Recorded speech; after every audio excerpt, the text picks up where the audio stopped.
So I am back with my review of Skin of the Sea. And if you want to hear what I think about this book, stay tuned.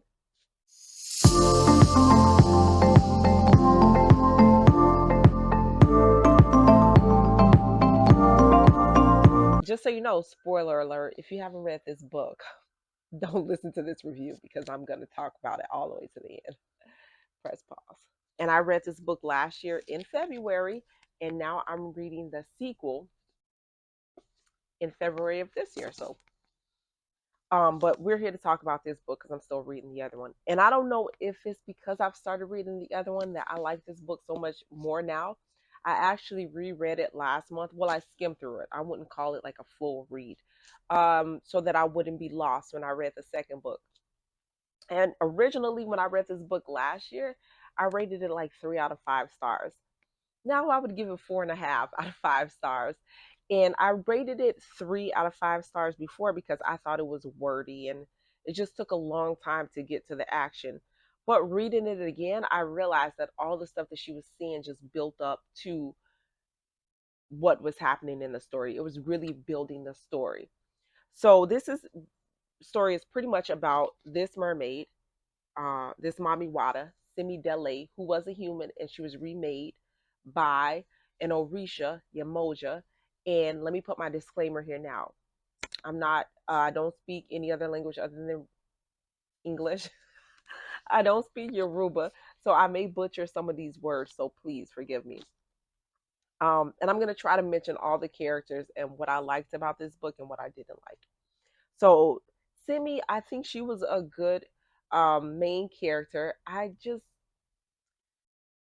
Even reading the second book, I just think that they, for her, so in this book, she is still clinging to being a human in a way and struggling with accepting her role as now a mommy wada. And her personality seems, like her personality, she seems like a person who is always going to walk the straight and narrow and do exactly what is right. And even though she's making some mistakes, it seems like her intentions are always good. And I just wish that they could have given her some gray area, to make her a little bit more human. She seems like a mommy wada, not very human like. Even when she's on land, like she's not really joking or, everything seems very serious with her. Um, so Simi is supposed to be capturing souls of people thrown overboard, um, slave ships by Oyinbo. You see, I'm doing that because I'm trying to get these words out the right way, which I guess translates to white people, and blesses their souls back to Olodumare, which is the supreme god. And while doing this task, uh, a living person is thrown over. His name is Adikola. Um, she saves him, because she's not gonna let the boy die. And which I think reveals something about her character as well. Even though she's tasked with this, she's still not gonna be so far removed that she let this boy die in the water. So Yamosha's not happy about that. Because Orishas are not supposed to get involved in the affairs of humans. But she saves him and they go on a journey to return Kola back to his village and for Simi Dele to retrieve these rings to gain an audience with Alodamare to ask for forgiveness for interfering in the lives of Kola. And throughout the story, I thought that the author did a good job of building the attraction between Simi and Kola. Like I can see how it happened. It clearly wasn't there at first, but just being on this journey together, going through all these near death experiences and, fighting for like the world pretty much. I can see how they were drawn to each other because for one, already she's introduced to him by saving his life. Okay.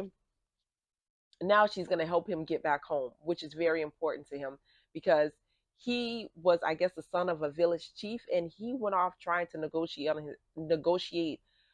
on his own to a warring village, and he thinks that they could have used him as leverage, as a negotiating piece, and their tribes could have gone to war.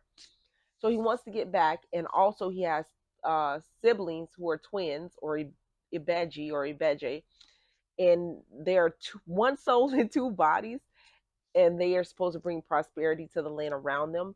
So he wants to protect them so that the ceremony can be performed to be sure that that's what they are. So Simi helps him travel back to his village, and they find out that the twins are gone and Eshu has them. And so the climax of the book is when they get to Eshu's island.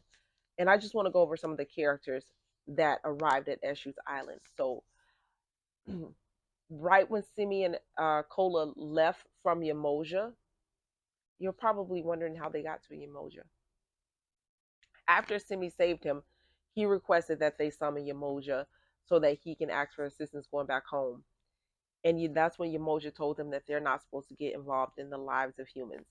And she warns Simi before they leave that she's of the sea now and she can't have feelings for a human. And if she acts on those feelings, she'll be like her form will be revoked, and she'll be like foam on the sea, or she'll be foam of the sea, or something like that.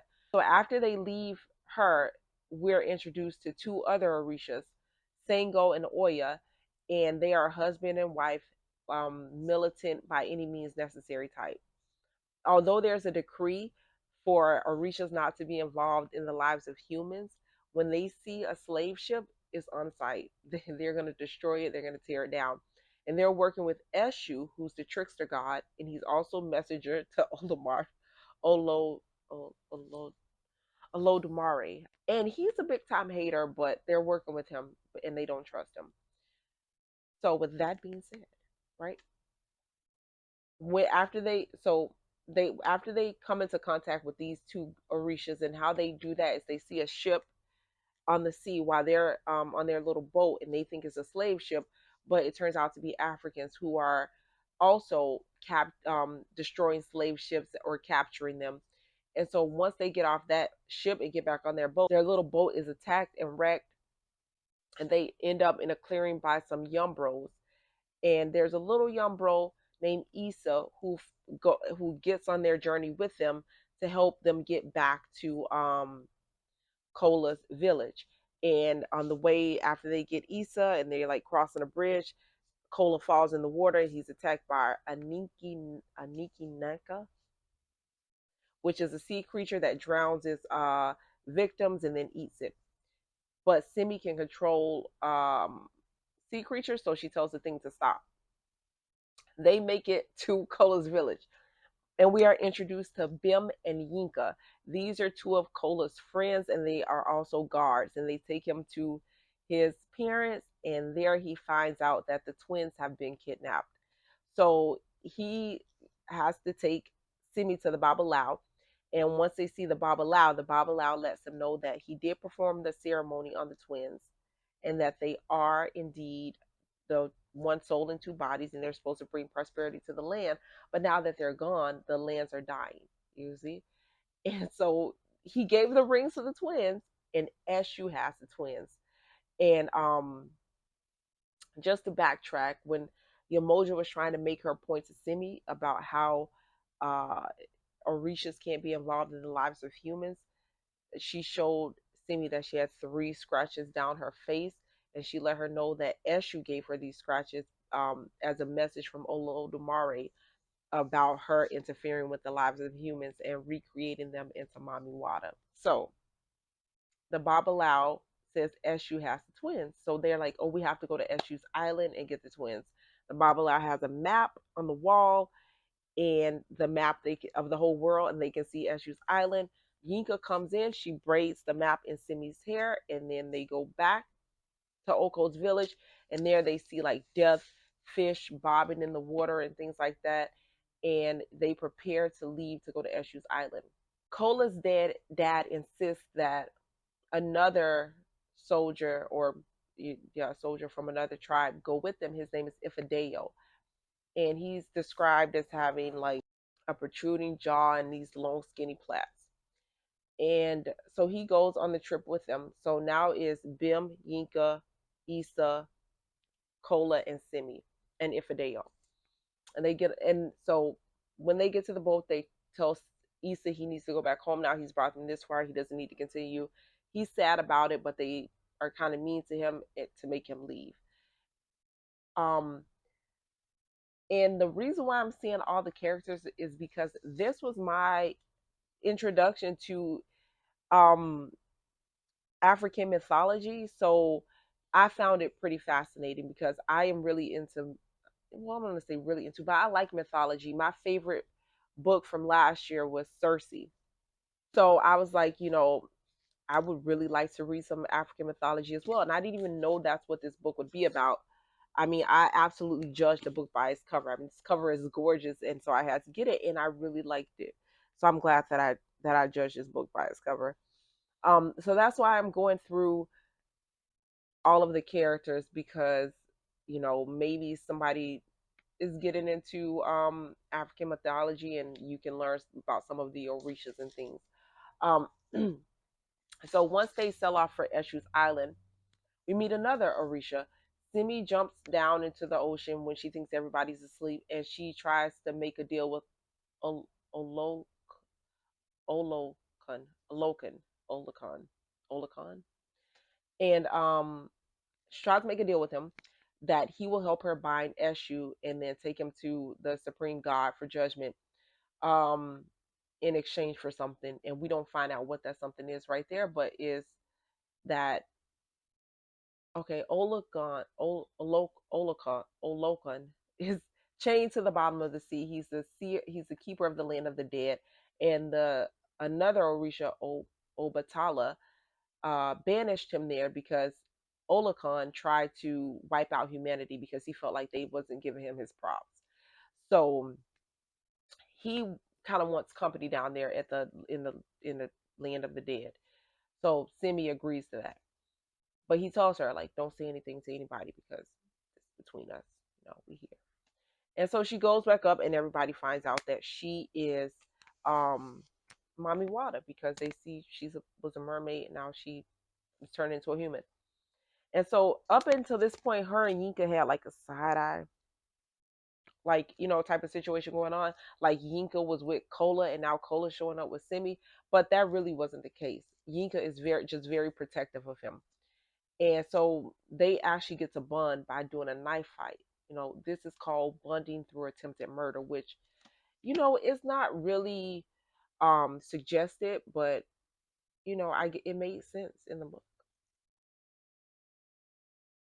So after that, they find out that Issa's still on the ship, but they reach Eshu's island.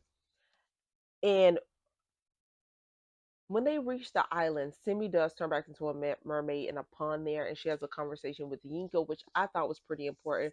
Where Yinka is saying that when she fights, she feels like she comes out of her body, and she's just asking Simi, "What is it like to change?" Because she feels like she changes and becomes something else when she fights. So with that being said, they hear a howl, and then they're attacked by these hyenas. And then while the hyenas are about to rip them to shreds, I mean, they're getting beat up. This is a huge fight scene, and I mean the action in this book, I have to give it to her, is written very well. I mean, like, you really feel like, you know you've I mean, maybe because it's me, I know, some people can't visualize, but I read a lot of books, and I seriously have like a picture. It's like a movie going on in my head, and you could just see the hyenas jumping on people and biting them and stuff. And in part of the fight, Simi's like shielding Issa, and a hyena's like about to bite her on the neck. So you can just picture that. But it stops and nothing happens, and then the hyenas back up. I don't know if they do that, but this is what I'm picturing in my head. But the hyenas stop, and one of them looks at Yinka and says, "Are you kin?" And they're like, "What do you mean?" So they think that Yinka is one of them, and there's some people. The lady transformed. They heard all these bones cracking and stuff, and the hyena transformed into a lady, and all of the other ones transformed too. and they're like, "Oh yeah, we've been commanded by Eshu to guard his island, but he can't command us to kill our kin." And Yinka smells like, she's one of us, but the rest of you don't. And it's hard for them to hold their human form. So when they turn back to hyenas, they better take off running, which they do. Um, but Yinka gets left behind. And this is, we're like right at we're at the tip of the action now. Um, they actually tell a story about how Eshu became the messenger to the supreme god, and it's because he was stealing yams out of the supreme god's garden. And in order to trick him and not take responsibility for stealing, he takes his slippers and he walks in them and he goes, "Oh look, the only person who's in your garden is you." So he said, "Oh well, we can't." The supreme god says, "We can't trust this. I need you to tell me everything that happens and report back to us." So that's how he became messenger. And how that story is told is because they have to go over this bridge. They're on the island trying to get to his palace, and this bridge like can retract or it can grow depending on if they tell the story the right way. There's like three stones on each step or something. They have to step on the right stone for the story. And so during this tricky bridge scene, they're attacked by those demonic bats I was telling you about. And this part is so sad, it gets me every time. One of those demonic bats eats poor little Issa, and Simi can see his soul float away. That's so sad. I just like, I can't believe that out of all the people they let poor little Issa die. And at this point, Yinka is left behind because she was like, "Let me hold off these things because they may not eat me because they think I'm their sister or their cousin or something."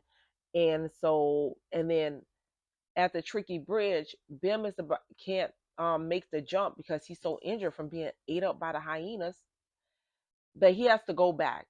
And then one of the flying bat things trying to attack them, but he holds up his sword and splits it down the middle.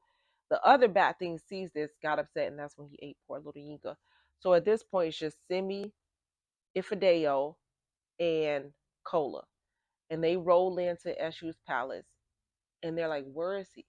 And they hear this thing, um, creation of your moja, state your purpose. And they're all like with whiplash, like, where's that coming from? And then they see him sauntering over to the throne, and he says again, "State your purpose." And it's Ifadeo. I Now I'm gonna be honest. When Ifadeo got on the ship, I already knew it was something with him. From when he was brought onto the ship, I didn't trust him, and I just think if the author would have introduced him before they got on the ship, before they got on the ship, my suspicion wouldn't have been, you know, arise, but he didn't come into play until they got on the ship. And the dad really didn't give a good explanation of why he wanted this random strange dude on the ship. So at that point, Eshu slash Ifideo just beats the crap out of Kola, almost kills him. But they find the twins. Simi finds the twins while Kola's getting the crap beat out of him, and then she's comforting them, and then Cola comes in, he's half dead, and he's like, "It's okay, brother and sister," and he sees the twins' names are Taiwo and Kiende. He sees the ring on Taiwo's finger, but he doesn't see it on Kiende, so he asks her where's the ring, and she's like, "What?" And then he starts getting aggressive, like, "Tell me where the ring is before Eshu comes." And then right when that happens, they hear some scraping on the ground or whatever, and it's the real Cola coming through the door. So basically, Simi tells Eshu slash Ifideo that she wants him to solve a riddle. And I'm going to tell you the riddle. So the riddle is, "I exist to be discovered, but cannot be fully explored. I am ever changing, yet born of the same. Some say that I lead only to Olodumare. What am I?" And Eshu's laughing like, "Come on, you can't fool me." And he gives like this huge speech, and then he answers that he is infinity, right? And while he's gloating, um, Simi rushes him and drops him in the sea. And while they're in the sea, she meets up with Olakan, and Olakan banishes him to the land of the dead. And she goes back up, and she sees Cola's soul floating over him because he about to die. But she's like begging and pleading for him to come back, and they have the rings there, so his soul does go back in his body and he lives. Then she summons Olodumare. Well, she gains an audience with him, but he doesn't really show up because he's the supreme god. Come on. So he just put some visions in her head, letting her know that it's visions of her life and her life as a mommy wada, and he just is letting her know that he appreciates her life as a mommy wada and that she is forgiven. And just so you know, it's revealed right before then that Olodumare never told Eshu to scratch up Yamoja's face like that. He did that on his own because he a hater. And so tells Cola, I have to go. And he's like, wait a minute, what do you mean you're gonna leave? And she's like, I know, I made a deal with Olakan. But they never knew that she made a deal with him. She told him that that's what she went down there to do, but that she didn't find him. But she said she did, but he told her not to tell anybody, right? Which is good because if Hideo was Eshu, and he would have known their whole plan. At this point, you can kind of tell, like I felt it, like, oh my goodness, like they can't be together, and you want them to be together because you saw like the friendship grow and you saw them caring for each other in the story. And so now that Simi has to leave, you feel like, you know, you feel like how Cola must feel like this person that you've gone through all this with is just being torn away from you. And he probably never thought that it would actually happen. Um, but she does go back into the sea and goes down to the land of the dead to, you know, keep up her other half of the bargain. And then that's when we get to Soul of the Deep. And it's crazy because I'm halfway through this and it's like the story just continues. It's really good the way they did it. And because I am just, I don't know what you call this, but I had to make these matching bookmarks to match these books. And I did list them in my Etsy shop, but they just really match so well. I thought that was cute. So I mean, there were so many things that I liked about this book. I liked the African mythology aspect. I liked the character development of Cola and Simi's relationship. I like how the characters were introduced, and they just weren't. They didn't fall flat, except for Simi. I thought as a main character, she should have had more personality. I guess um I know I'm overstepping, but even in the second book, like there's another character who has more personality than Simi, and I'm like, Simi is the main character, and now it's kind of like maybe Cola only liked her because she saved him, but that's a good reason though, and they went on that long journey together, and I like that it did really give me some information about African mythology. The author is saying that she wants to know if this should be like a trilogy and have a third book. Should it be um, um an origin story of Simi, which I don't think so because her. I mean, I think all the characters together makes the story. Um, but based on what I'm reading in the second story, I really do think it will be good if they do an origin story on Olakan because he seems to me to be the most grayish, I guess, character. Like what do you call them? Like not a tragic hero or something like that. He seemed I can't, my words are escaping me. He seems to be the most conflicted character. Where he's not all good, he's not all bad. And then Eshu, I think the story should be about the Orishas if she does do a third story. But I mean, her main character is Simidele. The story of the mermaids, I think should continue, but I don't know how. And I guess I won't know until I get to the end of Soul of the Deep, which is a great book. I mean, I'm from right off the bat, I'm thinking that this book is like 5 stars. And just so you know how I rate my books, 5 stars means that I read the book all the way through and I didn't get pissed off. 4 stars means that I found something I didn't like about the book. 3 stars mean I just finished the book, but me and the author need to have a talk. Me and the author need to sit down and discuss why they didn't make this book a 5. you know, I don't typically rate books very low. If it's a 2 or a 1, then that's a do not finish for me. I'm not going to read a 2 or a 1 star book. So I don't have enough time for that. So that is my review of Skin of the Sea. Great book. I highly recommend this book. Okay.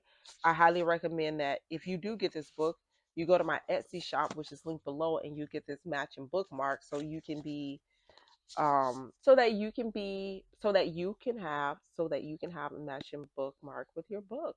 I mean, that's what people do, right? So that's it. We'll probably have a word from my sponsor once she comes from school, and I need to go get her right now. We'll have a word from my sponsor, but come on, like and subscribe. Bye.